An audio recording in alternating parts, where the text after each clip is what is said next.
So we're gonna call the meeting to order. I got 6 o'clock. Is it 6 o'clock on the official stuff? Are we recording, everybody? We are recording. Okay, so thank you, everybody. Just if you didn't hear, especially for you, Meredith, you're not gonna be able to see us, so we'll make sure whoever makes a motion, please just say your name so Meredith knows who it is. And we will move right into additions or deletions to the agenda. I know Chad asked that Karen from the Wardsboro group that was interested in the banners, the student banners, it's going to have to be late, so I'm going to move that down till when she shows up. And I want to move it so that we can get people like Lori Garland only has a couple things to do, so we'll get her stuff out of the way quick, so she can leave. And Matt, your issue that we emailed about, that I think some of that needs to be an executive session, just to explain the personnel part of it. Is he giving? Are you good with that? Okay. I'm done. Yep. Thank you. So So are there any other deletions or additions to the agenda?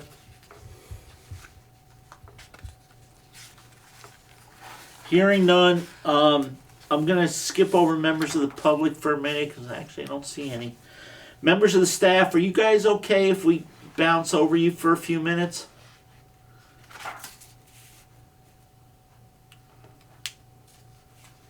I'm all set. Bridget, are you? I'm all set. Okay, thank you. I think that's it, right? There's a phone number in the bottom right. I'm not sure who that is. Whoever the phone number is, can you tell us who you are? Hey all, it's Dwight here, calling in. Okay, thank you, Dwight. So we got a full board. Excellent. So Lori, let's skip right over. Do you have a solar update, or has he not contacted you? No, it's hot off the press, Rich. I forwarded it to you, but just a few minutes ago. So it looks like Dover School can increase their allocation percentage, not by a ton, like 0.6. So I don't know what that equates to dollars wise, but definitely you'll want to read through this and forward it on to the firehouse and also North Branch, because he said North Branch has a lot of excess, but really the school can only pick up about 0.6 to kind of equal their consumption. And how much extra is there for the sewer plant, the fire district? Well, this was literally like 38 minutes ago. He said that there's over 50,000 excess credits from just the North Branch Fire District sewer plant and North District Route 100 pump. So I'm not sure where else those can go, but we'll keep the conversation going with Thomas from Greenbacker. Okay, so what we need to do is see if there's any other entities that are part of the school that it would help the school that could take on some of that. Yeah, I did check with him about taking on some for Wardsboro, but because Wardsboro is in the other agreement, you can't have more than one solar agreement. So that is out, but there could potentially be something else out there. Okay, so Chad, are you okay with all that? Yep. Okay, so what I'll do, Lori, is I'll talk to the select board, Okay, my liaison to the select board of Dover from the school, and just ask them if they have some, because I don't think the lights, the pole lights on the sidewalk and stuff are on that, so maybe they can pick up the balance of what we need to get. yeah, that might be something. But I forwarded this email so you have all the calculations, and I think we just need to give Thomas the okay to move around these allocations so that Dover School can pick up, whatever they can pick up, this 0.6 increase. Okay. Okay. And then we'll all see I haven't seen the email. I got here a little early, so I sat in the parking lot for a little bit so I don't get emails there. But If everybody can look at that, go ahead, Laura.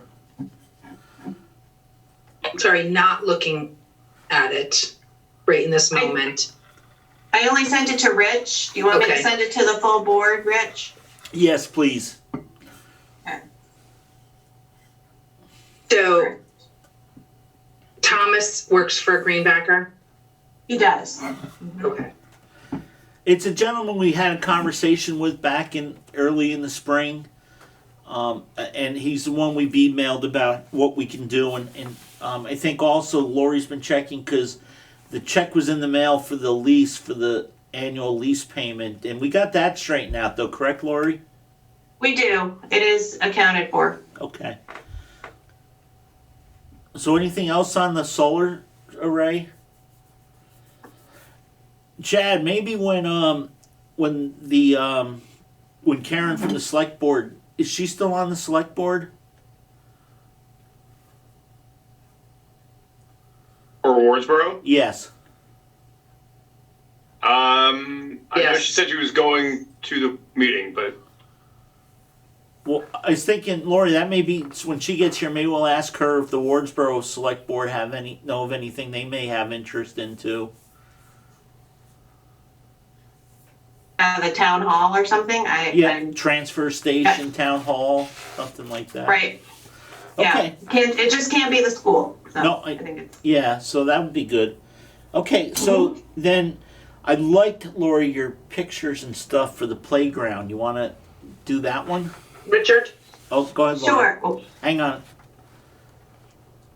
Yeah, just a question. So in the town, are we having any conversations in our town or, I mean, in Wardsboro? I know Wardsboro's talking about energy for their town buildings. Are we having any conversation about public charging stations or any kind of other electrification that we should keep in mind with this excess? Well, Dwight's doing the study about the school bus, an electric school bus, so that may increase our usage. But I know the fire district it's been costing them money because they've got way too many credits. So that was kind of the push to help them get the credits off. And I don't want to have the school take on the credits then if we're not using them, because then that costs us money. So I think it's something that we need to really try to move, because we've been we've been dealing with this, Lori and I and Chad, for almost a year trying to get this all figured out. I don't think it's fair to the fire district to ask them to sit around for another 6 months to a year to see if we get a grant. And then if the town wanted to do electric charging stations and use some of the power for that, that's fine. But that's, I don't think that's anything the school's going to do.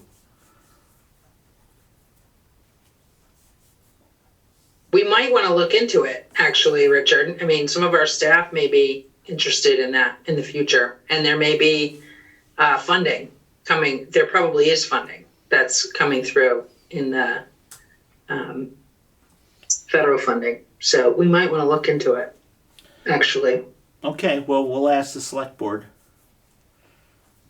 Actually, ask the select boards in both towns if they have any interest in some excess electrical usage. Is that okay? Yeah, what I'm saying is, as we're thinking about what to do with this, keeping in mind the fact that we may need some additional electricity. So there you go. That's it. That's what I got to say. Okay, thank you. So, Lori, is everybody good if we killed this solar pretty well? I wanted to just clarify what Laura was saying. Are you talking, Laura, about at the school for electric cars, putting in a station there, and then potentially for the bus is what you're referring to, correct? Mm-hmm. Yeah. Okay. All right. I just wanted to make sure I understood what you were saying. Yeah, or anywhere that we can utilize this power, so that, yeah. Okay, if we're good on electric, Laura, you and Tammy can do the playground? Sure. Tammy, you want me to jump in for a sec and then Sure, yeah. I we can can do a follow-up? Okay, yeah. so we, Greg and Tammy and I met again to talk about the playground. We had to, Tammy did a great job picking out colors. I think it looks incredibly sharp. It's ready to be ordered. The cost of the play structure and the swings is all being covered by that special revenue fund. So that's all good. Tammy secured Plimpton to do all of the demo. The challenge now is the installation. So before we actually place the order, they really want a person of the community that's going to be named at the time of order if you decide to do a community build. So it really needs to be somebody that has connection with the community. You know, with Tammy leaving, we have a new principal coming in. I'm not sure how much connection they have to coordinate all of the delivery and the volunteers to put it together. So that's where we're at now. We just need the board to make a decision on which installation option they would like to go with. Tammy, do you have stuff to add to that? Not necessarily. I definitely agree with Lori in that, you know, as a new principal coming in who's outside of the community, asking parents or, you know, garnering the interest of parents might pose a challenge. I know that as time is ticking, the order of the playground is getting put out as well. Originally, this was when we had first talked about it a month ago. It could have been here, you know, at the end of July, beginning of August. Now with playground season being up and running, they're saying that the delivery wouldn't be here until the beginning of September, which is poor timing as far as school starting goes. So we need to make a decision about what we want to do with the existing playground, whether we start school, you know, without one or not. So timing is, I would say, of the essence.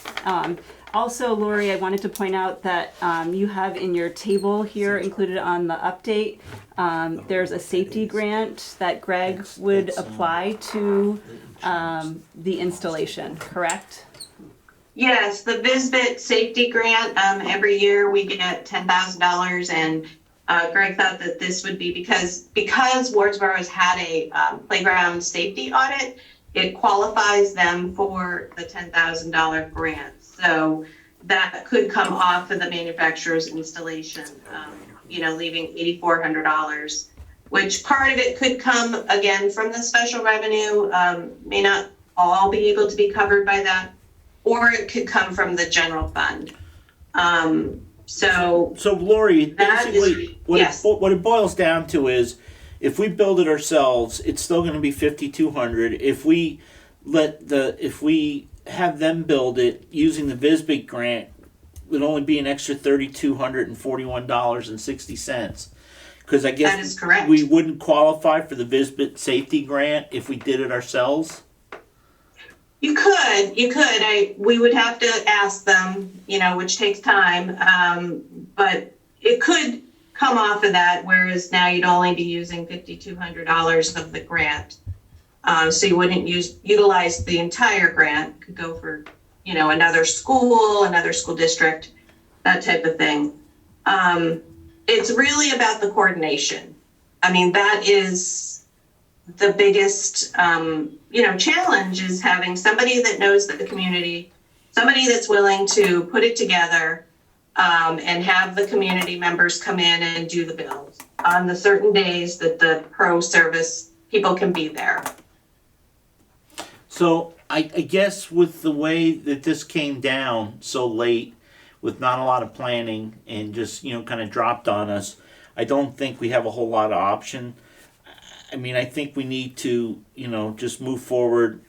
Let's hope that we can get the safety grant. If we've never used it before and other schools have, you know, or other districts have, I think it's definitely our turn. And, you know, it's a $3,200 difference. It's, I think it's well worth it. It'll cost us more than buying food and Band-Aids. Splinters. Well, there shouldn't be any wood, right? Well, currently we're dealing with splinters. Yeah, but you got Plimpton, I thought, to remove the old one. Yeah. So hopefully there'll be no splinters. So what does everybody on the board think? My cat suffered from she was one of the splinter sufferers. So yes, I think that it makes a lot of sense. If it's only a $3,200 difference, then it makes a lot of sense to move forward with the installation from the manufacturer. Anybody else? Lord, Chad? Okay. Lord? yeah, Chad? but I agree with Kate on that one too. Dwight? You're next. It's a no-brainer. Dwight? Hello? Yeah, I'm here, I think. I agree. I think obviously with the grant, it makes sense to have the pros do this. And hopefully we'll get it in before school starts. So, would somebody like to make a motion to that effect? I would love to make a motion. I would like to make a motion that we move forward with having Lori order the playground, and we go with the option for the manufacturer's installation. Is there anything else that we need to state? No, I think that should cover it. If you want to say the amounts, if you still have that in front of you, that would be nice. You. That we move forward with the play structure for the cost of $30,078 for delivery. And then the installation, the manufacturer's installation is $18,441.60. We are anticipating a safety grant of $10,000. So the total would be $8,441.60. Meredith, did you get that all?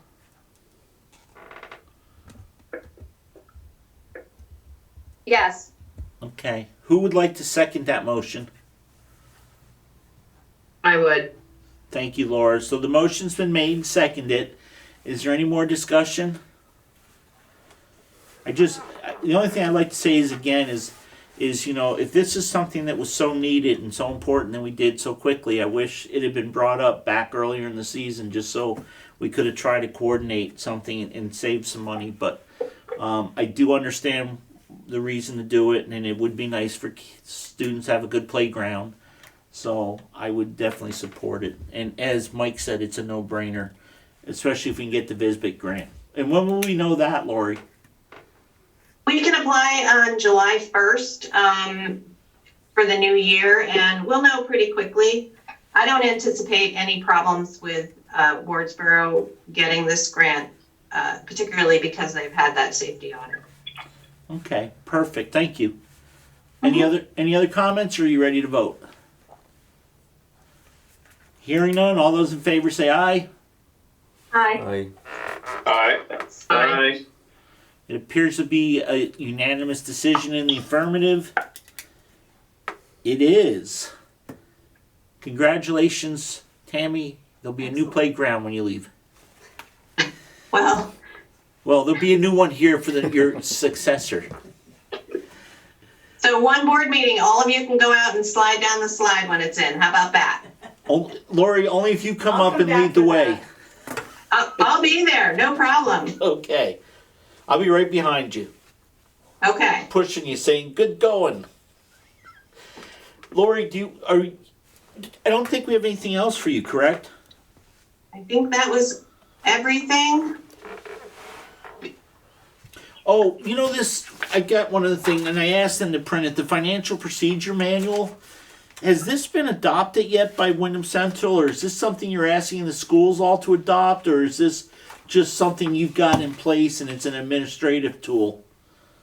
It's an administrative tool. It's because it's not a policy, they're all procedures in there. They do refer to some policies which you've had to adopt, but it's really a tool. As I said, I think at the WCSU meeting a couple of meetings ago, we've had procedures in place for as long as I can remember. It's just that we have updated them and we've put them into, one procedure manual that is publicly accessed, that anybody can go on and look at our procedures, staff and public alike. So it's really nothing you need to do with it other than browse over it. It's a living document and we'll change and we'll update the date when we make changes. Because it says pending board review on the bottom, and I wasn't sure if... Yeah, that just just means I wanted to make sure the board understood that it was out there, and that I had brought it before all of you. And I think I did it at the WCSU meeting, just so that you can see that this is available. If anybody were to ask you, I think this may even be a question on that financial questionnaire. Do we have policies and procedures in place? And you can answer yes. Okay. Thank you very much, Lori. You're welcome. If anybody has nothing else for Lori, we can let her go back to her life. Thank you, Lori. Thank you. Talk to y'all soon. Bye-bye. Thanks. Chad, are you grounded that you can do the website update? I'm traveling in the car, so we can certainly talk through it. Well, What would you prefer? Well, would you prefer to be at your home station before we do that, or do you want to try to do it while you're moving?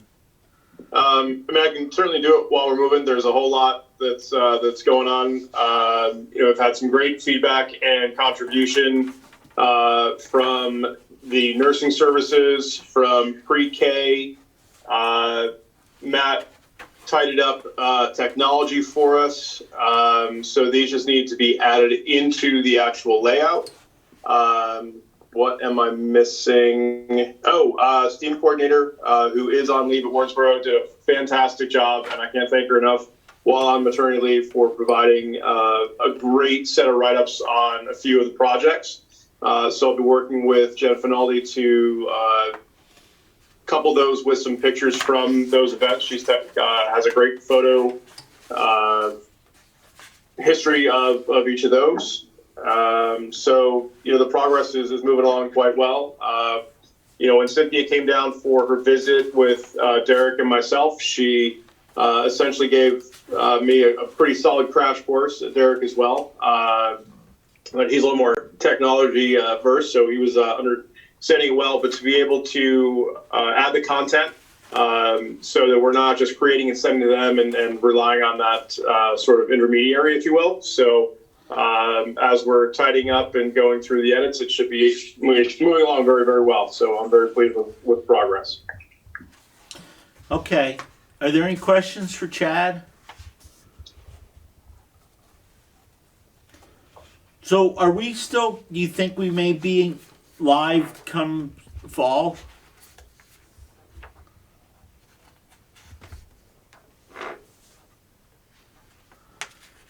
Hello? Chad? Okay, he may be gone. So one of the things that we had talked about at the last meeting is he was looking, because I guess Wardsboro didn't have a mission or vision statements. So they came up with one. So if you look at your packet, there was the July 11th, 2017. We had a River Valley mission statement, and that is to cover both buildings. And it's our mission is to educate our students to become inquiring, knowledgeable, and caring global citizens through challenging academic programs, provide a safe and supportive environment that will connect our students, families to the community while respecting and celebrating each town's local identity. And a lot of that came right out of the documents we put together to found the River Valleys District. And then the vision is the board works with the community to ensure sufficient resources are available for the administration to do the work needed to meet the district's goals for all students, value for its taxpayers, and a climate and culture that is appreciated by parents and community. All schools within the districts will provide equitable resources and opportunities for all students. And we've had discussions on equitable resources and opportunities. Then Dover had a mission and vision of its own, and some of this was because of the IB program had specific stuff specific wording they needed in there, or ideas. And if you read it, some of it you can see is in the mission statement for the River Valley. The Dover School provides a strong community-centered foundation for becoming active, compassionate, lifelong learners. Our program encourages students to become inquiring, knowledgeable, and caring people to help create a better and more peaceful world through intercultural understanding and respect. Our aim is to develop internationally minded students through challenging and rigorous academic programs. So I would imagine, Matt, that after knowledgeable and caring people, then that the rest of that must be what is required by IB. Rich, can you hear me? Yes. Yeah, so IB does require that we have these unique statements, although it was my understanding is it's at our discretion to compose them. So I don't think that specific last sentence is necessarily, a deal breaker. But the fact that you, as a community, went through the process to develop those two statements is really the important part for IB. It's my understanding. Okay. I don't know, Bill, you want to add anything to that from your time? No, I think you got it, Matt. Okay. Well, also, isn't Tracy your coordinator? She Tracy, sure is. Tracy, you have any comment on that, or? No, my understanding was the same as Matt's, that it's up to our discretion whether we have them or whether we don't. Those Okay. last globally minded citizens state that part of it. Okay. So then the vision for Dover's believe that the International Baccalaureate primary year program will provide a broad base of knowledge for our students, integrating language arts, math, science, social studies, and the arts with a common core state standards, the C3 framework of state social studies standards, and the next generation science standards. Are those all still the key buzzwords, or have some of those changed? Are we still the C? Those are still it. Okay. Our curriculum is built around the 6 transdisciplinary themed units central to the IB PYP program. Through these transdisciplinary themed units of inquiry, students become internationally minded inquirers, learning more about themselves, the world around them, and how they are interconnected. So, and that was approved by the Dover board, I believe, before we combined. I think it was right, Matt? Yes, I believe so, Rich. Okay. So then Chad took it upon himself with Tammy and some help from. Okay, so somehow they came up with a mission at the Wardsboro Elementary School. We inspire our students to explore, create, and innovate in a dynamic and diverse learning environment through project-based and hands-on learning. We empower our students to pursue their passion and interests through a rigorous and engaging STEAM curriculum. We prepare our students to become future-ready leaders who can contribute positively to their communities in the world. And so that is, again, we have the 2 different themes, so this covers STEAM. Tammy, are you all good with this if this was to be adopted, or is it, Well, do you have issues? I mean, just in previous experiences that I have had, is typically this is something that would be done amongst either a committee or some board work, or maybe it's something that you might want to do at the retreat.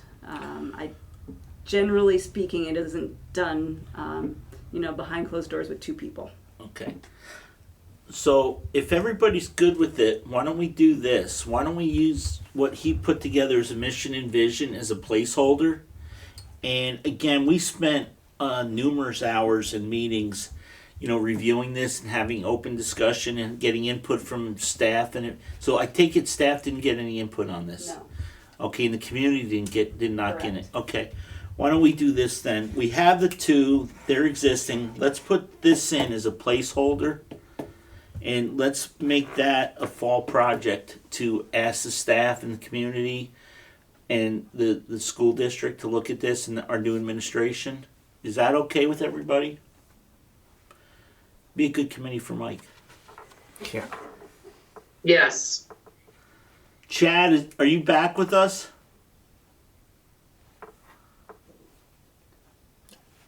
I don't think so either. Chad's gone. He's Okay. trying to unmute, but I'm still here. Hey, now. Oh, okay. So listen, let's use the mission and vision here as a placeholder and just make a note that this has not been approved. and is a basis for the beginning of a mission and vision for the Wardsboro building. And we'll set up a group to look into this come fall, where we can get input from all the different stakeholders. Thank you. Does that work for you?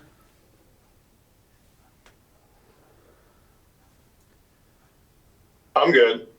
Can you hear me okay? Yeah, no, we hear you. Okay, so let's Okay. let's put that on the back burner. And Bob, Tebow, that would be something you can help us with our new administrators. And Tracy, come and do we have the new Wardsboro administrator on the line? I don't see them.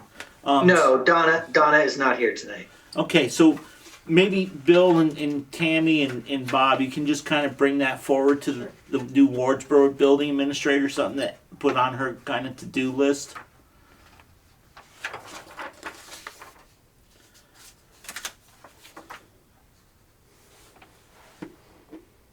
And then the district equity policy, was that for this also?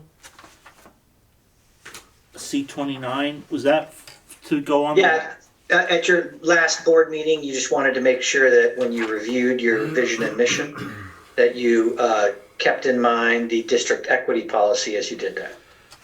And maybe what we should do then, Tracy, is the same thing for next fall, is after the first, after school gets going and we start to get in the swing of things, maybe we should do the same with the Dover mission and vision, and then once those two are done, then we can rework the River Valley one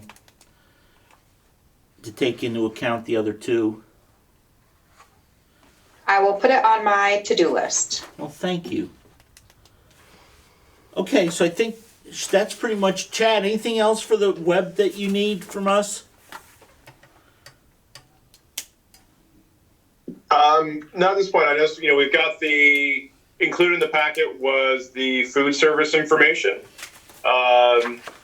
So that's one of the things that we're just looking to combine. And, I wanted to ask, Matt, Tammy, Tracy, and the board to make sure that we get the right information, what we want to include, certainly the applications for the free and reduced lunch, I think are important. But since that's another agenda item, I think that'll tie right in and I can go from there with whatever's discussed.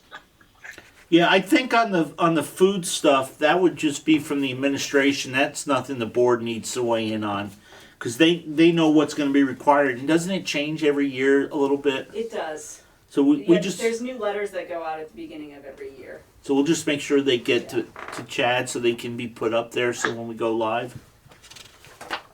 Cool. So it looks like we're moving along. Good work, Chad. Thank you. I still don't see Karen, so let's do if you guys don't mind. I have my hand up, Rich. Oh, go ahead, Laura. I'm sorry. Chad, thanks for your work on this. I have a question for us, given that we have two new administrators coming in and a new superintendent, and that is, do we have a plan in place where we are working with them? We certainly would like their buy-in on the usefulness of the website and the maintenance of the website. And so have we done any work there to get buy-in? Or Sure. Well, I'll start with maintenance first. The plan is basically the quick run through that Cynthia gave me in order to be able to add the content and make some changes. That, included within their bid is for them to spend an ample amount of time with the administrative staff at each building so that they are able to do all of this on a regular basis. I will say from someone, I understand programs pretty well, from the hospitality side of my life, but it was very user-friendly. And I think that, the local programming will be very, very efficient for each school. So, things that we just mentioned, the new letter annually for food service, adding things like that, making changes to picture and content, managing counters and all that. I feel that our staff will be very successful with that, and the teaching that we were given by EdgeWorks, I think they're fantastic, not only in what they do for us, but the ability to teach us as well. Great question as far as the buy-in. One of the pages that we had set out for each school was a welcome from the principals. And obviously, with the changes that we are seeing with Matt and Tammy moving into new positions, we've held off on what that's going to be. That was and we had some idea of doing more of a video content with that, of a video welcome. So, we are in a holding pattern with that at the moment without a direct plan. But that's certainly something that's easy to implement. And, I'd be more than happy to spend time with Tracy and Donna when the time becomes available to kind of walk through and make sure that they feel great about the structure and content before we go live. So are they participating, or is there a plan for them to participate at this point? At this point, no, because once we had moved from the committee where Matt and Tammy were involved into the project management side, I'm shoulder responsibility of putting it together. But again, before we go live, I think there's going to be input from just about everyone, because just like Mission and Vision, this is just a part of the creation. And it's certainly not, in my humble belief that it's my way or no way. So, I definitely want the stakeholder input, and that includes the administrative staff as well as the board. Thanks, Chad. I do think that it's important that the administrators, I don't know what is the correct way. I'm sure they've got, only 500 or 600 things that they are trying to get their arms around. But I think it would be helpful, maybe I think it would just be helpful for them to have some sort of orientation to the project and ability to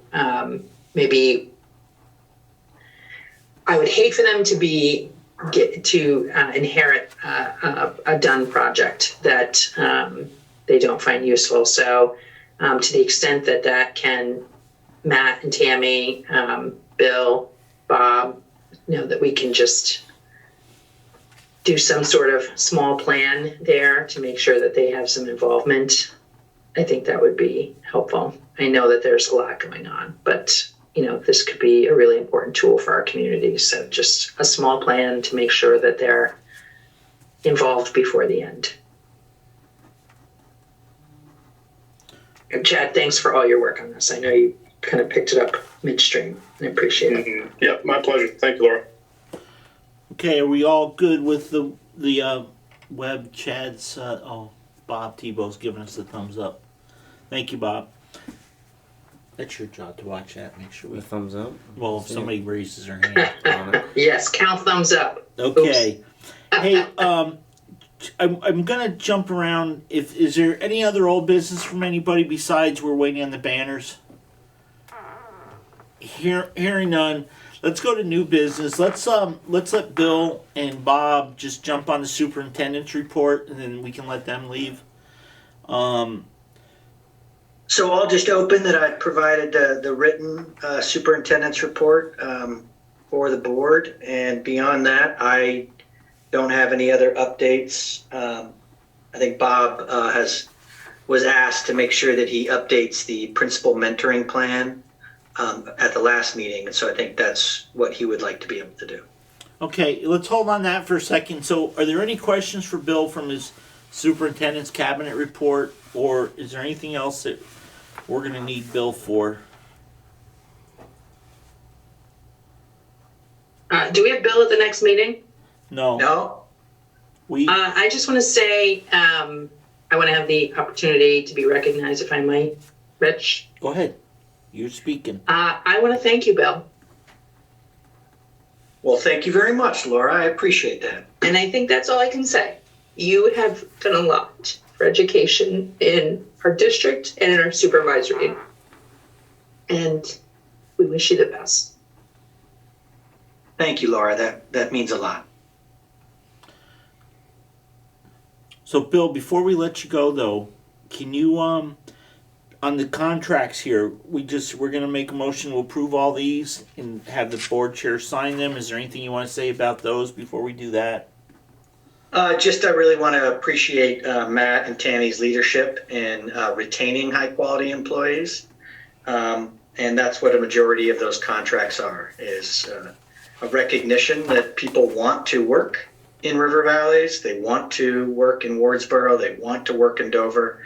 And I think that the board, the community, your leadership have created an environment that people want to be a part of. And I think that says a lot. So we have 20 contracts to sign. I'm going to run through them real quick. And Meredith, I'm going to scan these and I'll send them to you tomorrow. Great, thank you. Okay, so I'm going to not get this name right. Donna Basic? Basic? That's the new Well done. Okay, Basic. Tracy Gamache. Anne-Marie X Norris? X Norris used to be Scott. Okay. Scott was much easier. Carla Aquadro. Nancy Baker, Tracy Bartlett, Valerie Bills, Samantha Bovat, Lindsey Brown Russo, Trisha Clark, Bridget Cole, Jessica Gibb Bursma, Crystal Griswold, Ashley Hescott, Katie Hughes, Wendy Johnson, Rebecca Kerr, Caitlin Larson, Heather Moeller, and Elise Vinton. So could somebody make a motion to approve their contracts and allow the board chair to sign them? I would like to make a motion to approve the upcoming contracts and to let the board sign them. Do I have a second to that? Second. I'll second, Rich. Okay, Laura beat you by a hair, Chad. No worries. So we got a motion from Kate and a second by Laura to approve the contracts and have the board chair sign them. Is there any discussion? Hearing none, all those in favor say aye. Aye. Are you good? Yeah. Okay. It appears to be a unanimous decision in the affirmative. It is, so the motion passes. Bill, Yes, sir. complaint policy review request by equity coordinator, is that something you're going to cover? No, this is a request that you guys had. I've already prepped Bob. Bob was very smart. He reviewed the agenda and wanted a clarification on that. You all wanted to make sure that you asked, once the equity coordinator started, to take a review of the River Valley complaint policy, because we got some feedback from the collaborative that the title and the term of complainant can be very off-putting to people that have been marginalized and may not bring forward a complaint if we continue to use that language. So that was just the board's and really your feedback from the JEDI group for the equity coordinator to review the River Valley's complaint policy. Okay, because I was a little, so it should have been complaint policy request of equity coordinator, not by. They didn't request that we review it. That is correct. Okay. Yes. No, I just wanted to make sure because that's what I thought. And the issue that Matt's going to bring up later about staffing, is that something you're going to be part of, or are you letting Laura? Are you letting Matt and Tammy and Tracy deal with? Yeah, I'm definitely. We had a great conversation today, and Bob and Tracy and Matt are good to go. Okay, so I think Bill, we'll let Bob do his thing on the new principal mentoring and introduce principals, and once that's done, if there's no questions of you, I think we let you go, sir. I like your planning. So Bob, it's you now. Good evening. How's everybody doing? Good. How are you?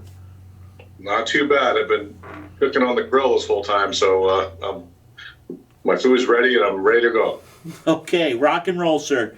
So there's a lot of concern that we're going to have 2 new administrators in our buildings, and we're going to have a new, superintendent, and one of the administrators doesn't have a lot of experience, and the other one I don't think has any in administering. So there was some question about the mentoring and the support they're going to receive, and I know you have some other new principals with no experience in some other buildings, so you had a pretty good plan lined up, but I think there was some concern that we just want to make sure that everybody's on the same page. Absolutely. So first, let me start by introducing Tracy Gamache is on this call, I believe, still, and she is our new principal for the Dover School. And we're very happy to have her. And she is coming directly out of the classroom and does not have any direct administrative experience. For the Wardsboro School, we have Donna Basic, who does have several years of administrative experience, but not a ton, under 5, I believe. And she will be starting, obviously, at Wardsboro. So, we're pretty excited about both of them, and the committees are thrilled to have both those guys come and join River Valleys. As for the plan, because we have so many first-year principals and new-to-us principals in the SU, Jim McCusick and I have been working closely with the Vermont Principal Association to develop a plan to support them. And so, as my kids are getting too loud, I'm going to move here. Hold on. So as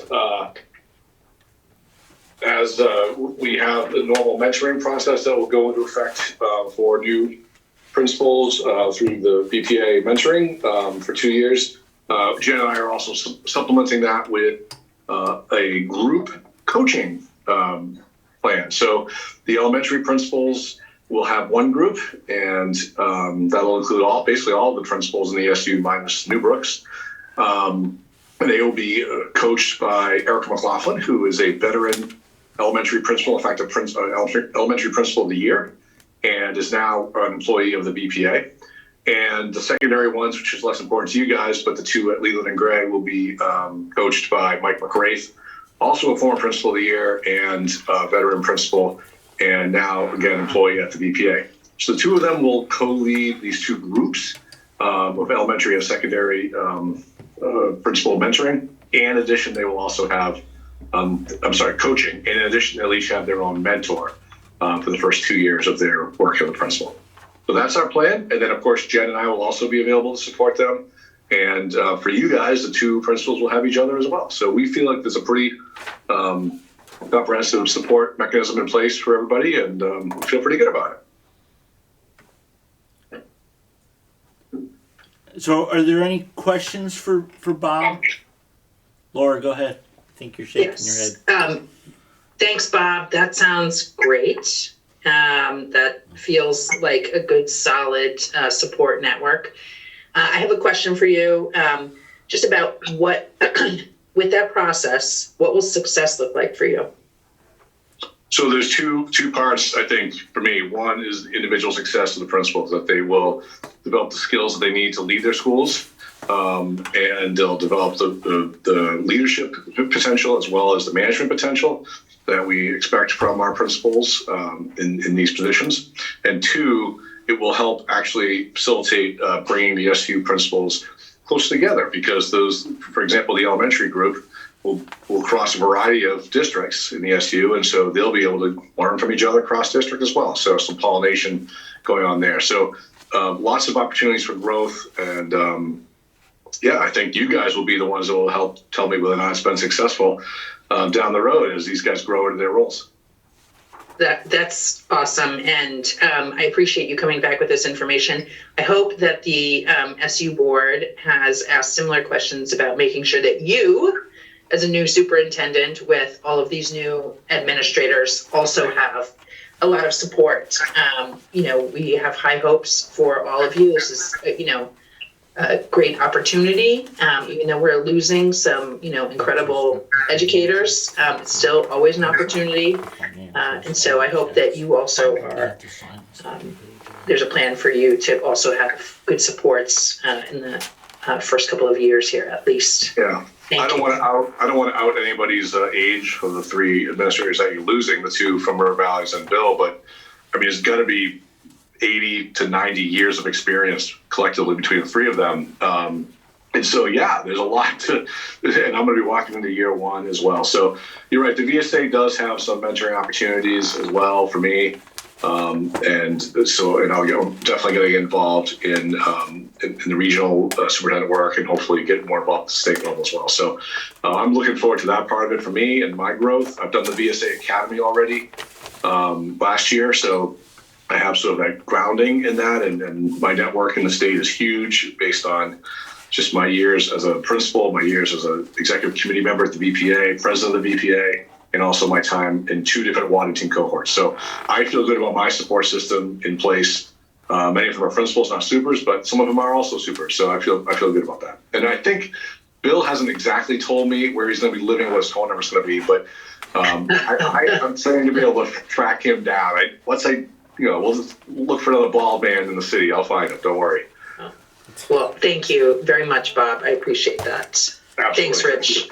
Yeah, Laura, just so everybody knows too, we discussed transition of the superintendent at the last WCSU board meeting, and one of the things the board decided to do was we're giving Bill his computer so that Bob can have a new one to start off with. Everything on Bill's computer is going to be put on a thumb drive and given to Bob to deal with as he does. But we're also going to give Bill a past superintendent email, something so that Bob will have contact with Bill on a WCSU. So if there is any information or any help or any questions he has, and we kind of did that with Steve, and it made sense to do it for Bill. So that's going to work out well, I believe, for everybody. So Bill. Yes. I'm sorry. Is everybody good with Bob and his explanation on the support all the staff is getting? Okay, if there's no questions, Bill, what do you want me to do with these signed contracts? Leave them with Tammy, or you want me to put them in your special secret pickup spot? If you put them in the special secret pickup spot, I will come by and get them tomorrow. Okay. And so, Bill, we're going to let you go, but again, like I said at the Wyndham Central meeting, Bill specifically asked, could we do something for him when he left, especially with River Valleys, because he had an extra 7 years with us, more than he had with Wyndham Central. And Bill didn't want anything. I asked him about a cake, and he said if I had to have a cake, it would make me feel better. It wouldn't make him feel better. So I'd like to just let Bill go with just the thought that, Maine's gain, and that rhymes, is definitely going to be the River Valleys and Wyndham Central's loss. And Bill, I feel very confident that you've set up a very good system for us to move forward with. And I think we've got some really great people. And we appreciate that, but you will be sorely missed. Your demeanor through probably one of the most trying times that any school boards or any parents, teachers, students have ever gone through was unreal. And I couldn't imagine trying to go through it with some of our past superintendents. I'm glad you were there for us. So since this is your last meeting, we appreciate everything and we wish you the best. Hey, I appreciate that very much. Thank you. I will give you one logistical thing. You need to talk to Matt and Tammy about setting up your next meeting on June 19th, because I'm gone on the 16th. No, So we are probably not going to meet again. We'll probably meet, but before you leave, I need to make sure we get the contract back What contract? from the lawyer.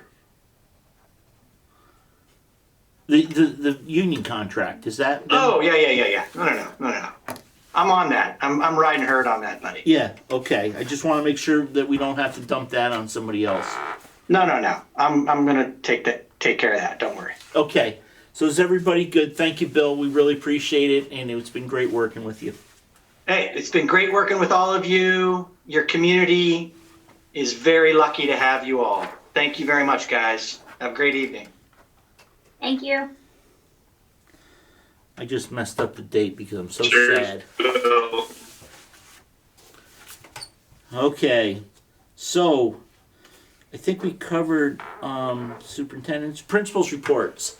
So Matt and Tammy, I'm gonna let Tammy go first. I think you have some staffing that you want to talk about. So Tammy, anything? Yeah, I don't really have anything in addition to what we had submitted for a written report. We're just really at this point busy tying up loose ends with end of year stuff. Assessments are coming to a close. We're planning for our end of year celebrations such as field day, 6th grade move up, and graduation, and just, racing to the end here. Happened quickly for certain. Okay, any questions for Tammy before we head off to Matt? If not, Matthew. Yeah, pretty much the same, like Tammy said, just heading to that end of the year mark, trying to keep everything on the rails and let the kids and staff have a strong ending and a good push off to summer. So we're excited, really excited to have the new principals on board, and really fortunate to have the opportunity to have Tracy in the building. We can already start bouncing things off and getting her in the loop on things a little bit here and there too. That's been really helpful. Okay, any questions for Matthew? Hearing none. Matt, you have a staffing issue. So does any of this need to be an executive session, or is this all open session?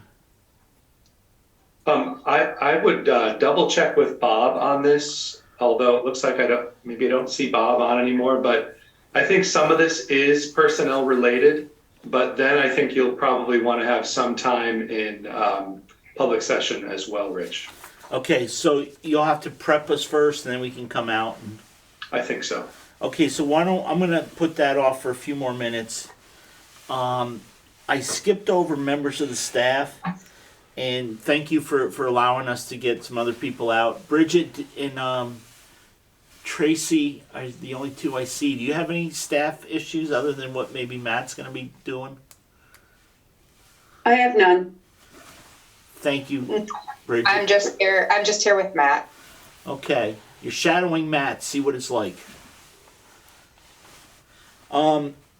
If there's no members of the staff, I don't see any public left anymore either. We bored them. Sorry, folks. I think we've covered everything but the banners, and we're gonna wait to see if Karen comes in. So I'll put that off to last.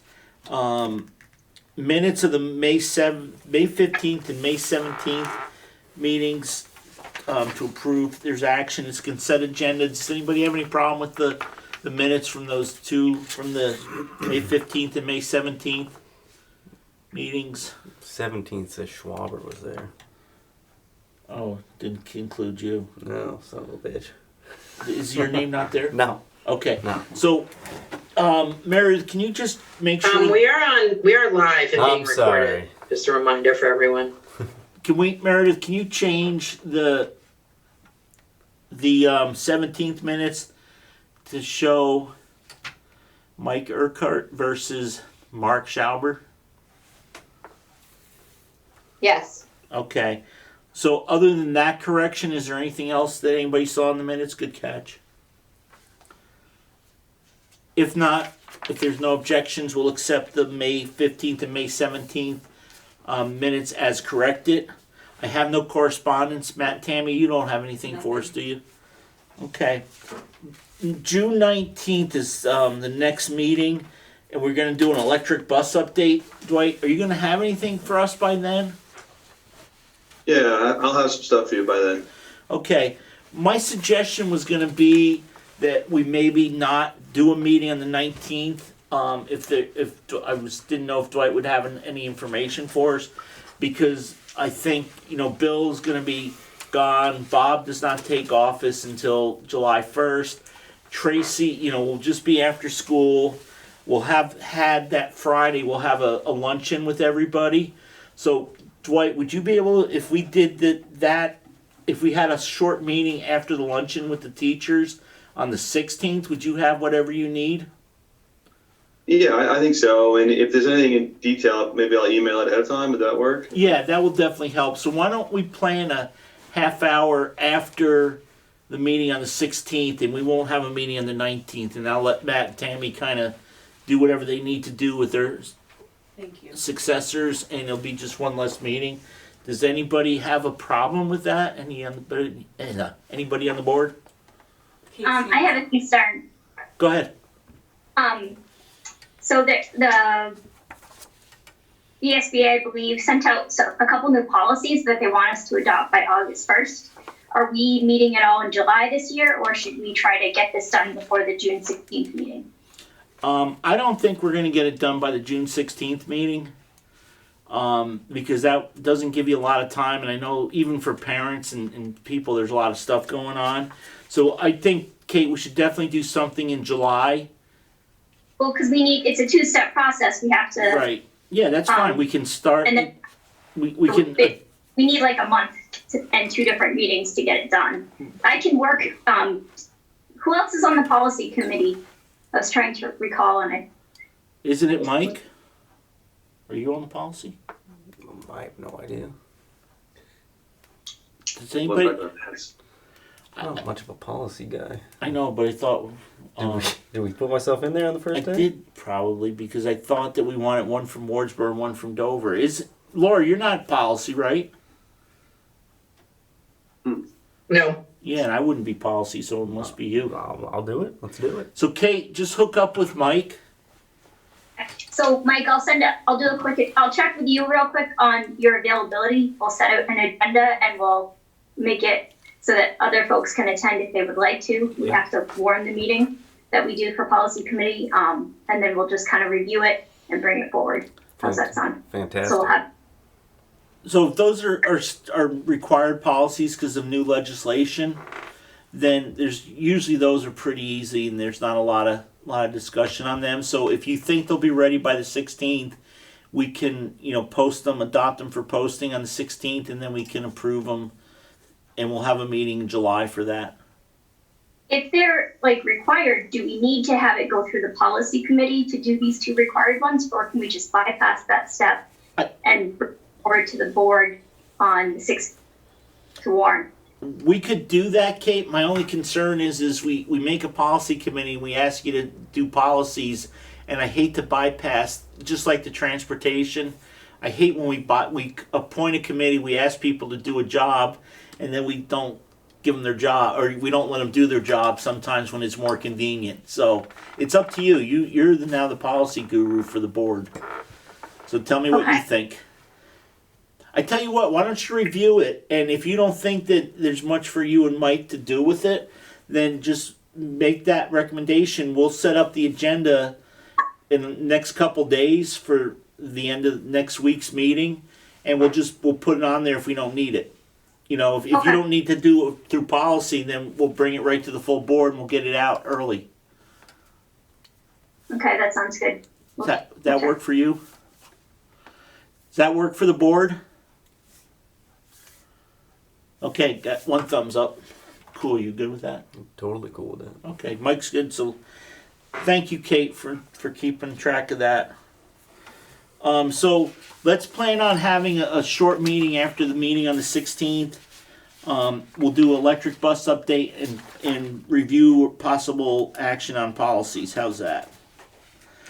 Matt and Tammy, will there be anything else at the end of the year we need to deal with or help you guys with or do anything? Let us know.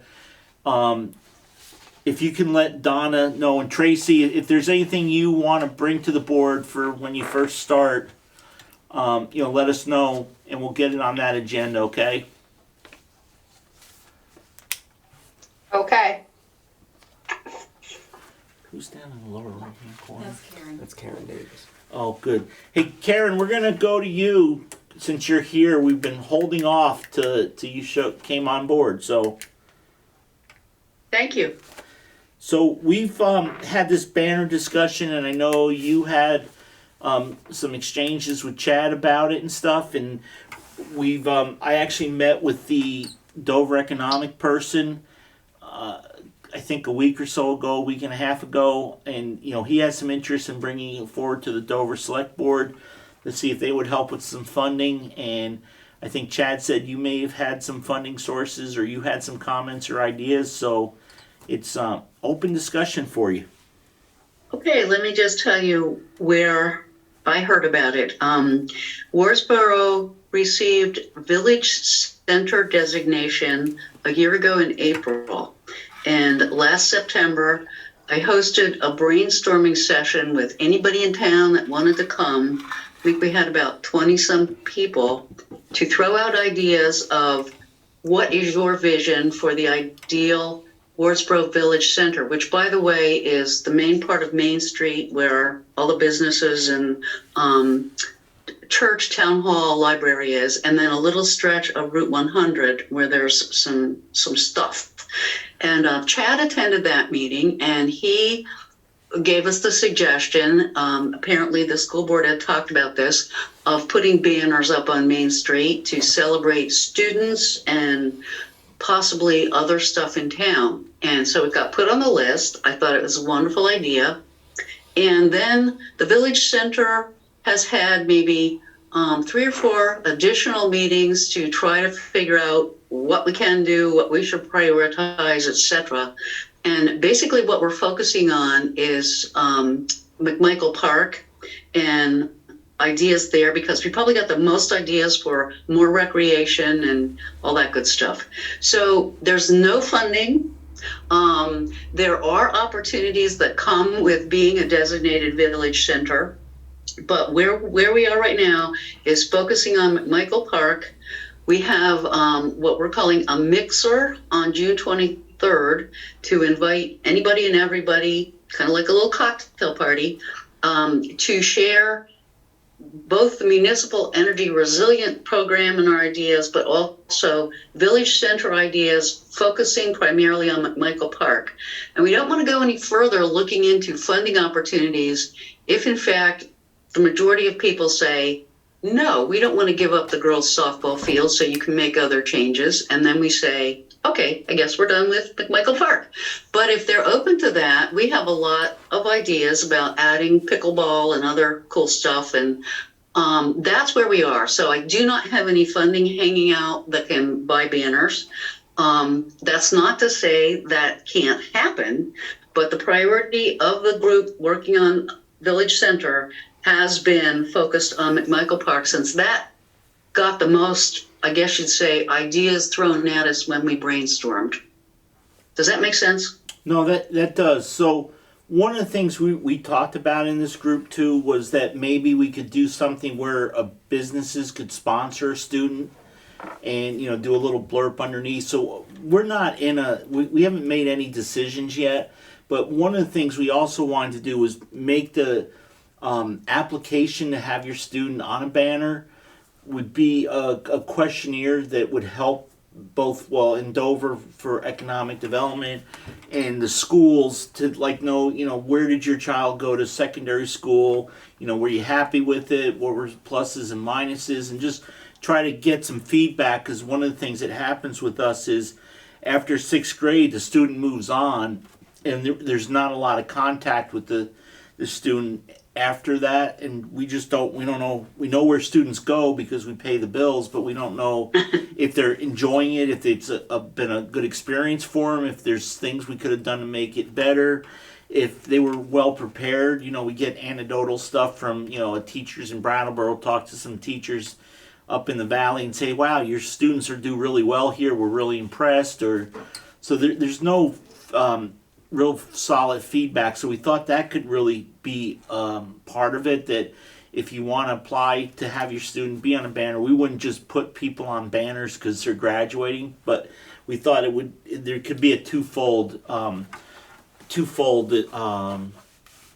benefit to it. The student gets recognized and the schools get some information, so we can also do that when people come when it's time to vote on budgets and stuff. So that's what we're thinking on. So what we can do is I'm working on finding out the actual cost, and we can see how we can fund them.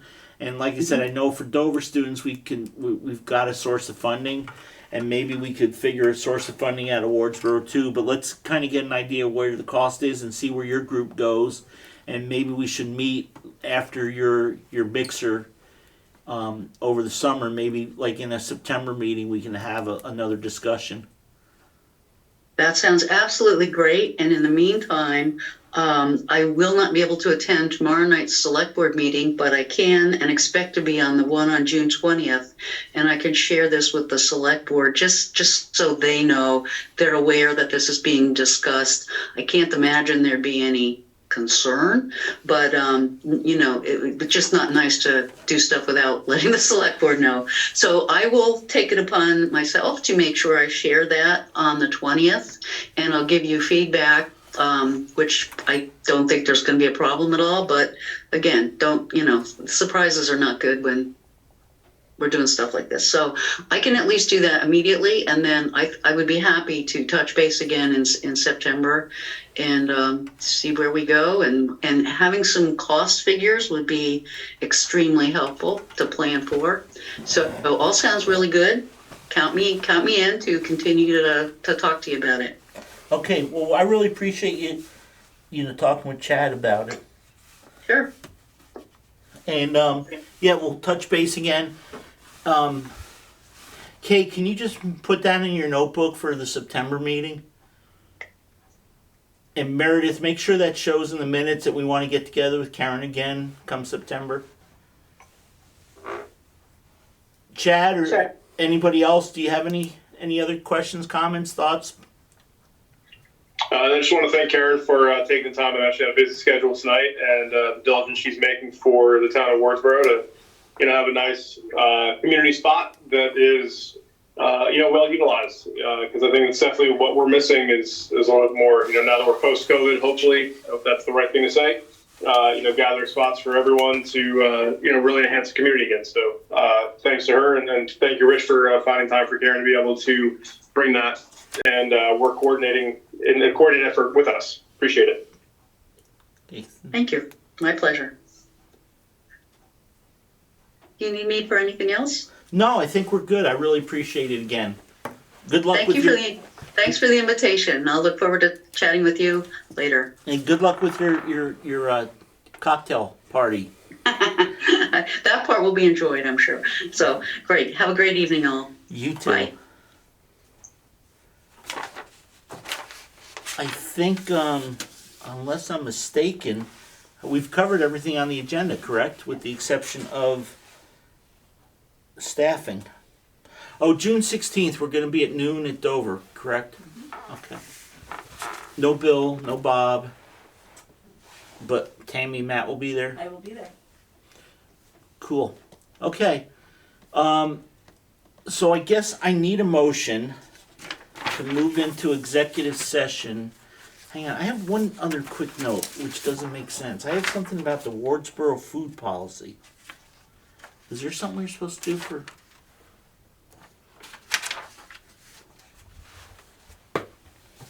No, I'm not sure where that came from.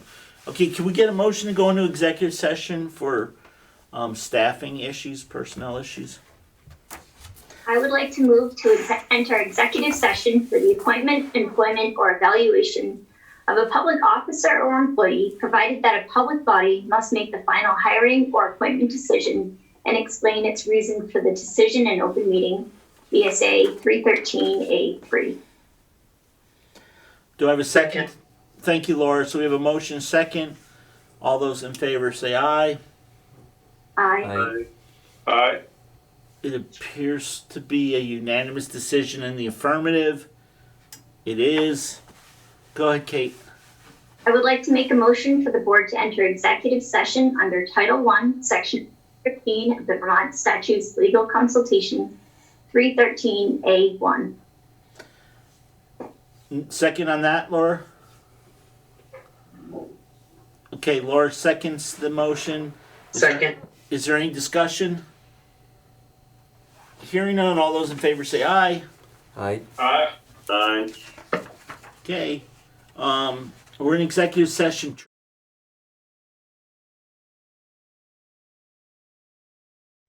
Meredith, can you we came out of executive session whatever time you have now by unanimous consent. Yep, got it. And can you also note that Tracy was in executive session with us? Yes. Okay, thank you. So Matt, go ahead. So I'd like to propose on behalf of the administration that the board consider not filling the open classroom teaching position as a result of a reduction in students that has come on relatively recently in the last few weeks. So what kind of reduction, Matt? How many students are we talking?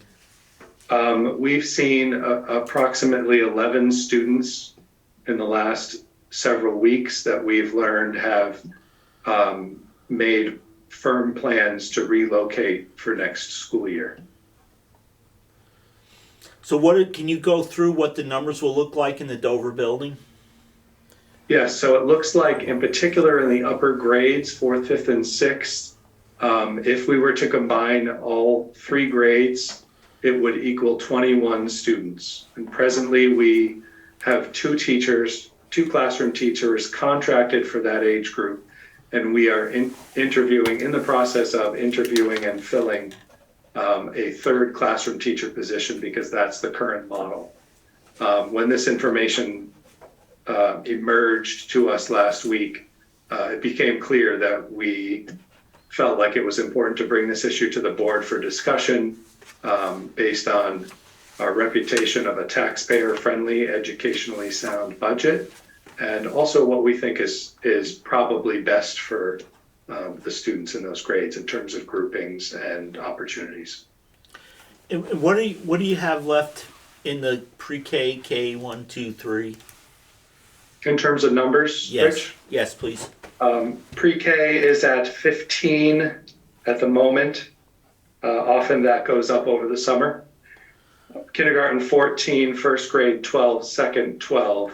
Third this year has only 5 students, so that's part of this equation going into next year. Next year's 4th, 5th, 6th, as I said, is 5, 9, and 7 students respectively. So for a total of 21. Okay. Go ahead, Laura. You had your hand up, and then Kate. Yeah, I'm wondering if you have a recommendation for us. And I know that Dover School has, probably for more years than not, the 20 years that I've been on the board, had combined classrooms in that age range with the issues that we're seeing post-COVID, the learning and mental health issues. How confident are you? I think we have senior staff in those roles. You just talk to us a little bit about your recommendations. Yeah, so the recommendation, Laura, would include 2 classroom teachers for those 3 age groups of 21 students. Both teachers, one is a veteran teacher. The new hire that we've just made, Carla Aquadro, is also a veteran teacher with a background as a school counselor as well. So that's a benefit. In addition, as you know, we've expanded our current school counselor to full-time to help address the issues. We've added a behavior support person for one of our classrooms, and we're still seeking out a full-time behavior interventionist, somebody with experience and skills to manage those behavior staff. So if that all lines up, I think we'll be well suited to manage the numbers and address the issues that we're seeing. I do think that we would be able to do an excellent job with that level of staffing. Tracy, And then, I'm sorry, go ahead. well, I actually was going to ask Tracy a question, which is, I know this is, your first time principal. What is your comfort level with supervising for differentiated instruction? Can you talk to us about your plan for being able to ensure that is meeting the needs of all of our students? I know you probably don't have a deep plan because you've only known for a minute. So, but what are you thinking about? I mean, I have 24 years of teaching experience, so my level of comfort with helping another staff member through differentiated instruction is pretty high. I mean, for me, it's going to be a little bit easier because both Bridget and Carla are veteran teachers, and they both have strong skill sets. We watched Carla do a mock lesson for one of our current classes, and it was really great. She had some great techniques, some things that Bridget and I hadn't seen before, so we thought that was really great to have somebody else with some different tools in their toolbox. The fact that she's also got a strong background in counseling is really great for that particular age group. I definitely am comfortable coaching those folks through this process. Do I have a in-depth plan? You're right. No, I don't. But I did talk with Matt a little bit, and he said that there certainly would be money to get together with us as a team to do some planning over the summer. And I definitely would take advantage of that. And I know that Bridget would be on board with that. I haven't had a conversation with Carla yet, but I'm sure she would jump right in. She seems to be a team player. So I'm pretty confident that we could have a pretty strong program and still keep that 6th grade separate. So when Matt and I were discussing it, if you wanted a little bit more of a plan, we were thinking combining the 4-5 because that 4th grade class is pretty small, and to move them in with the current 4th grade. I think they would balance each other out pretty well. And then the 6th grade would be left separate with all of the other expectations that they have, which I know is a huge undertaking, but I am confident I could help whoever was doing that because I feel like we've have got a pretty strong program there in 6th grade. So that is my hope and dream. So thank you. I will just say in the past when we have looked at this type, of staffing, and geez, I think we might go all the way back to Susan Mack with this, Richard. We really we didn't want to end up in a place where we were doing groupings every year, that we really had kind of a longer term plan and something that we felt really confident would be sustainable just for stability for parents and for the rest of the staff. So I would just offer that to you as, I still think that is something that we would want to ensure, so that, we're not combining different grades next year or this year, so that this model feels like a model that makes sense kind of going forward. And Rich, I guess for you, and then I'm done, I know that with the combining the 4-5, there's not really a lot of decision making there. So I'm feeling less like Tracy will have challenges with families wanting to choose classes. So, but I think it would be, so I was worried about that for a minute, but with the staffing plan, I guess I'm not. So, thank you. Kate, go ahead. You had your hand up next. I did. I was just curious on the overall total school enrollment over the last 4 years, where the numbers, what you've seen. You had a weird COVID spike, but what you've seen. I would say that what I've seen, aside from the COVID spike, Kate, is a relatively slow decline. We're down to the low 80s now. When I first started, we were in the 90s. There was a big spike for COVID, and then it tapered off. It's been tapering off. Although, speaking to Laura's point about consistency, it's been slow. It doesn't move quickly. The last time we corrected and changed staffing was 6 years ago, when we split out the combined 5th and 6th grade. That had been working pretty well for years. It just had a large foreseeable bump that was going to create a 29-person combined class. And the board discussed it at that point and agreed that it would make sense to shift. I think that's kind of where we are now. Yeah, can I weigh in on that real quick, Matt? Sure. So one of the things is, this goes way back, like Laura said, to when Susan Mack came in, and she was very concerned about the primary grades, the pre-K. She talked us into she presented, and we did to the voters who approved a full-time pre-K. At that time was just for the 4-year-olds, and then a full day kindergarten and individual grades 1, 2, and 3, because that's when everybody learns to read, and that was the very important time when they could catch issues that may cause IEPs down the road.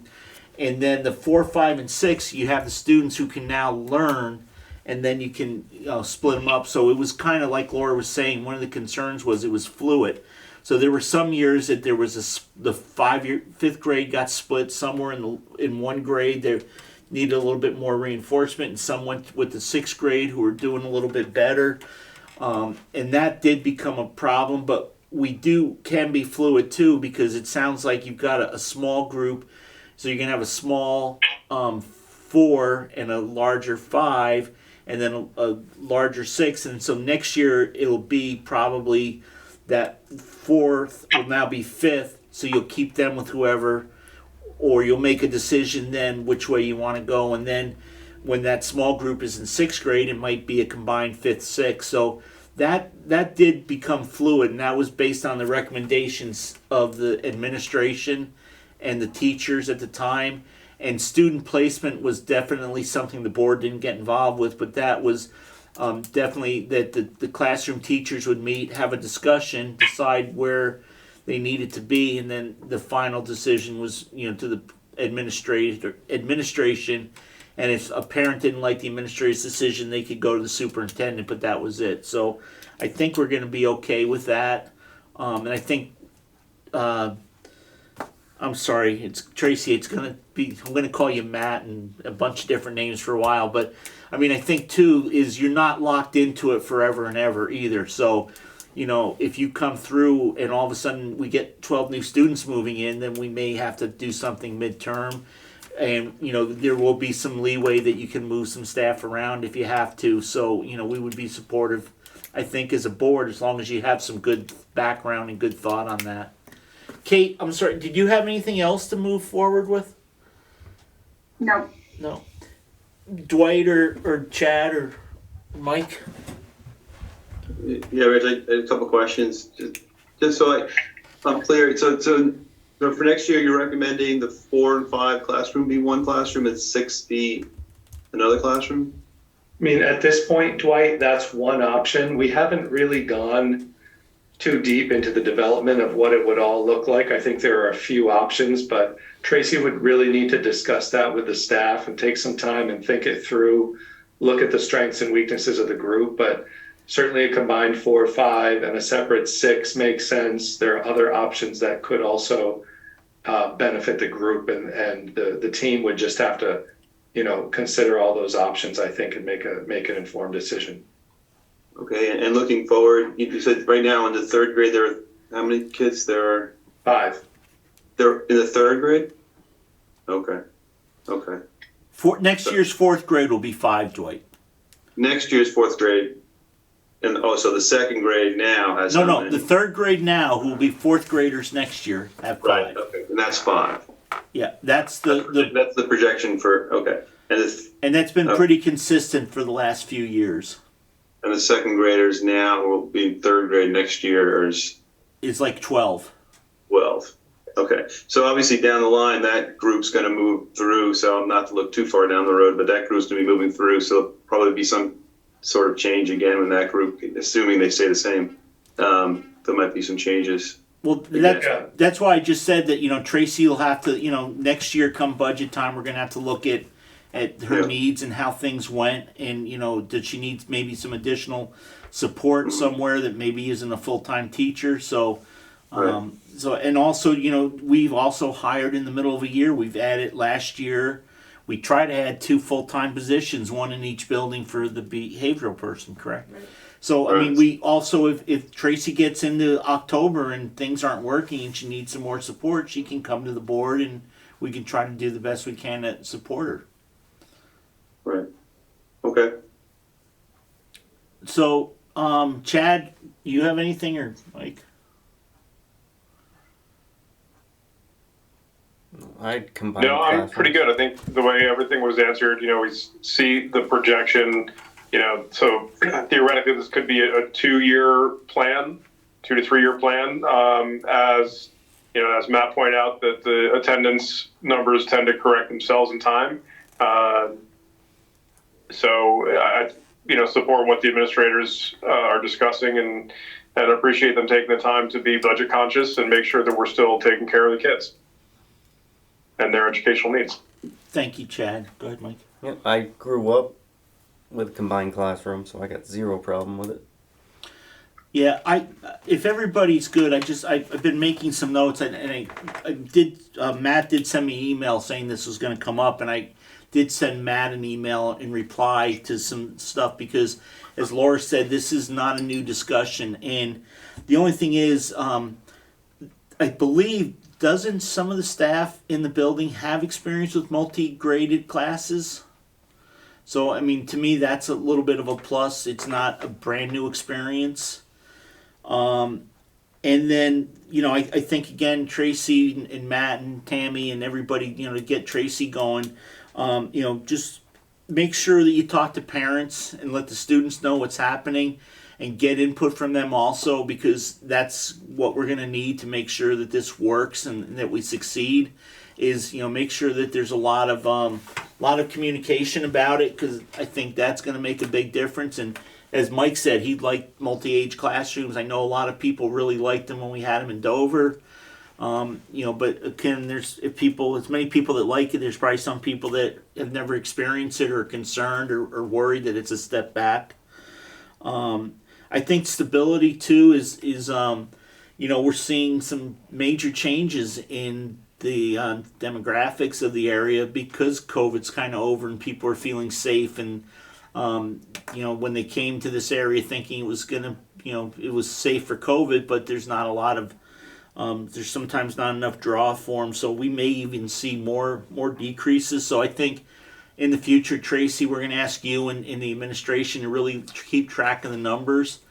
And I just want to throw out there that several years ago, we had a gentleman in town who was a financial planner, and he said, "Oh my gosh, by 1995, Dover's going to have 300 students, and we need to build this huge addition because we're going to have way too many students." And you know, those numbers never came, but we had a gentleman who was an actuary for an insurance company, and what he did is he looked back over 30 years or 40 years, and he looked at the number of births in Dover and compared it to the number of students 5 years later entering kindergarten, and found that it was pretty close, within, I think, 5%, less than 10%, somewhere in there. Maybe we should do a quick research into that and see if maybe that's going to help us predict the future a little bit, so that it's also, we can do some long-term planning with you after, you know, you get your feet wet and get school going in September, you know, towards budget time. We should look at that. And my last point was, what does this do to us secondary-wise too? Because as those secondary numbers come down, we show a little bit of a bubble in money, because we're getting extra money from the state for those students that aren't here anymore. But eventually it catches up with us, or when those numbers increase. And we've seen, you know, one year there'd be 5 6th graders graduating, and we lose, you know, 12th graders, we have 15, but then the following, you know, after a while we have those 5 12th graders graduating, but we got 18 students coming in. What Matt, do you have any feel on how those numbers look in the secondary, and are we going to be losing a lot of secondary students out of this migration? At this point, Rich, I haven't been made aware of any secondary changes other than the, like you said, the COVID bubble, and we're still kind of riding that year 2 of that wave. So I have not heard of any older siblings. There may be maybe one family I can think of where there's an older sibling that will be impacted at this point. Off the top of my head, that's just a rough estimate. But like you said, you'll see those trends, you know, every 10 years, every 15 years, whatever a cycle is. I think you'll see those still. So when is our next step? What are you guys going to do? When are we going to have a meeting to discuss this again? And how are you going to get the word out to parents before the end of the school year? Well, what I'd recommend is if you agree to accept this recommendation and proceed, I would like to contact the candidate that's in the process at the moment, and you know, make sure that person is aware. Then I would work with Tracy to get together a communication plan to try to gather some information from parents and kind of let them know what's going on, give them an opportunity, a forum to have a voice on this, and have some influence in what the administration has to work on this summer to come up with a good plan. So what can we set for some dates so that we can know exactly what's happening? Well, one barrier is that the administrative contract starts July 1st, but typically the work doesn't begin until August. Although we know the reality of that is, is not the case. I would want to leave that to Tracy to decide what she would be. Maybe we could ask Tracy to put together a timeline in the next week before the meeting on the 16th and bring that to you. Would that make sense? Yeah, and also there was a comment made about possibly using having some extra money to do some planning or some work on logistics or however that's going to work. We would want to see that too before we approve that. That will have to be approved by the board. Yeah, we actually, Rich, we have a fund that's administratively directed professional development that's already a budgeted line where we have the ability to participate in some summer curriculum development projects. It's worked really well in the past, and that money is available again this year as always. So that's what I was referring to, not any kind of extra spending. Okay, I thought you were looking for some extra money, but if you need extra money, or Tracy after Matt's gone and you can't talk to him anymore, if you need some extra funding, make sure you give me a holler, and then we can set up a meeting or something to get that taken care of for you. So is anybody I don't think we can approve it. I mean, I think we can approve not hiring and bless you to move forward, but I think the board, I'd really like to see, what the plan looks like and see what the input is from, what the reaction is to the plan from both the staff and the parents and the public. So what do you need from us right now? I don't think you really need anything, right? That you'll let the candidate know that there's been a change and there's no position right now. And we'll have a brief update on the meeting on the 16th and where you're headed. But you don't need to make a motion of any sort, Rich? I don't think we do. If we're not going to make a motion, I just like to voice some concerns. It just seems, if that's okay. Yeah. I just have concerns. The plan isn't completely fitted out, which is a concern.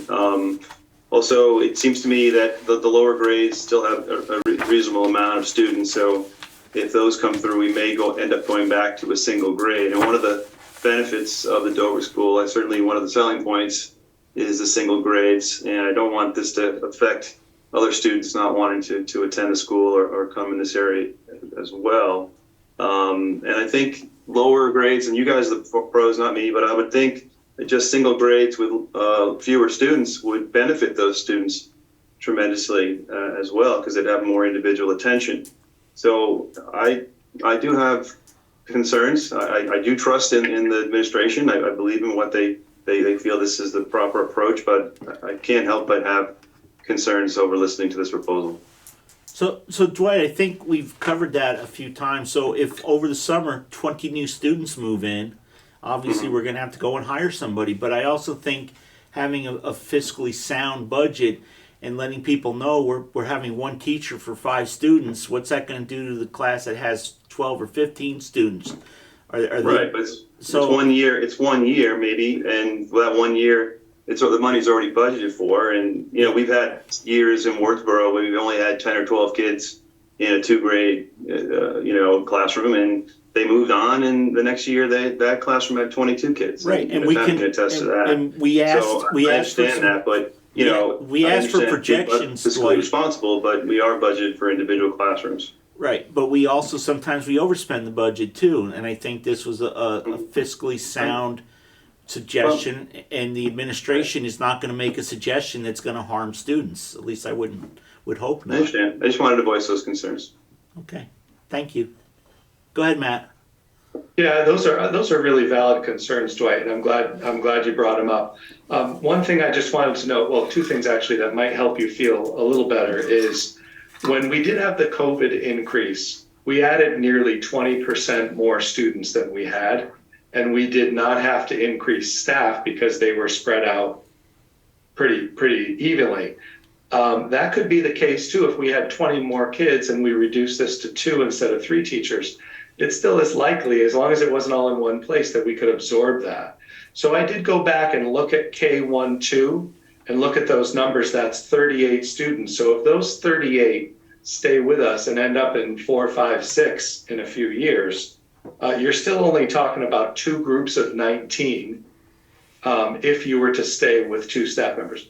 19 is still a very reasonable size for an elementary classroom, and it wouldn't be any kind of hardship in my experience and in my history. I don't want to speak for other teachers, but so I think that you're still kind of within the safe zone of numbers and still being able to provide a really excellent academic experience for kids, and giving yourself some room for flex if suddenly they see our website and suddenly 10 new families move in because they love it so much. I think you'll have some of that, and like Rich said, if Tracy bumps into this in a year, it's like, holy cow, the whole thing has changed again.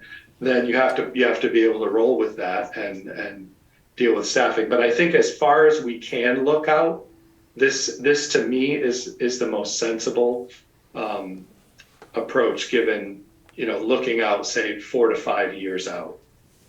And even Tracy doesn't have to wait till next year. Like I said, if October 1st Tracy says this ain't working, or I need some additional support, she can come to us and we can do that. Just like this year, they came to us for the additional support for behavioral specialists, and we approved that. So I'm not concerned about that as much, Dwight, because I think we can deal with that. We just need to keep the conversation open with our new administration.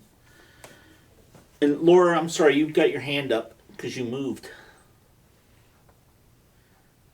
Yeah, and I'm going to have to run away, but I wanted to say, Dwight, I hear you, and I have some sympathy for what you're saying. I'm concerned about making sure we're making long-term decisions.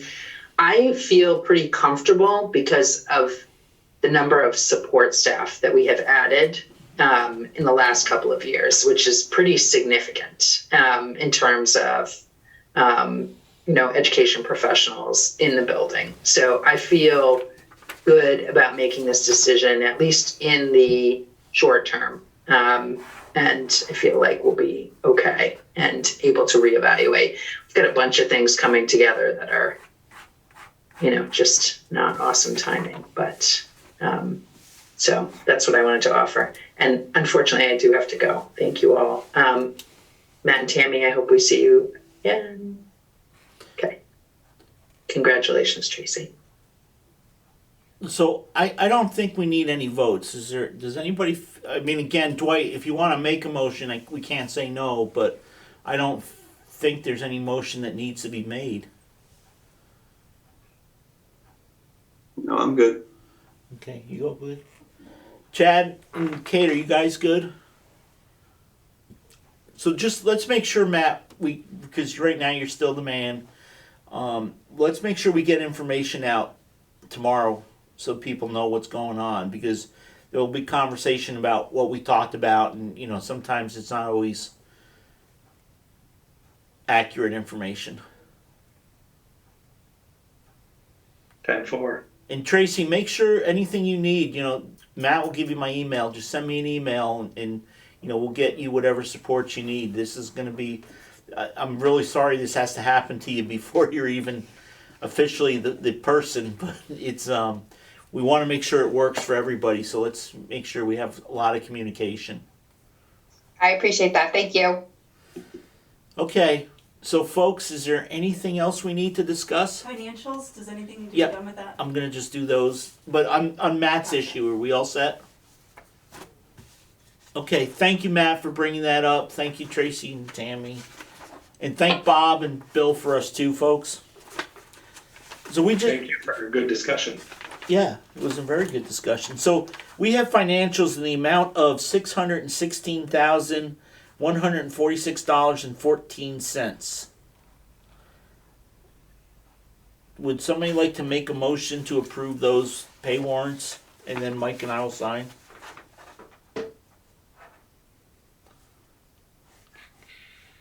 If you can say the amount again, I'll do it. Okay, $616,146.14. $146.14. Okay. I would like to make a motion that we approve the pay warrants in the amount of $661,000. I'm sorry. Oh, how many? 616. 616, 146, 14. Thank you. Do we have a second? Chad, thank you. All those in favor say aye. Aye. Aye. Aye. Okay, appears to be a unanimous decision in the affirmative. It is. Hey, Matt or Tammy, just let Bill know that'll be with the contracts. Okay, perfect. I'll do that. Okay.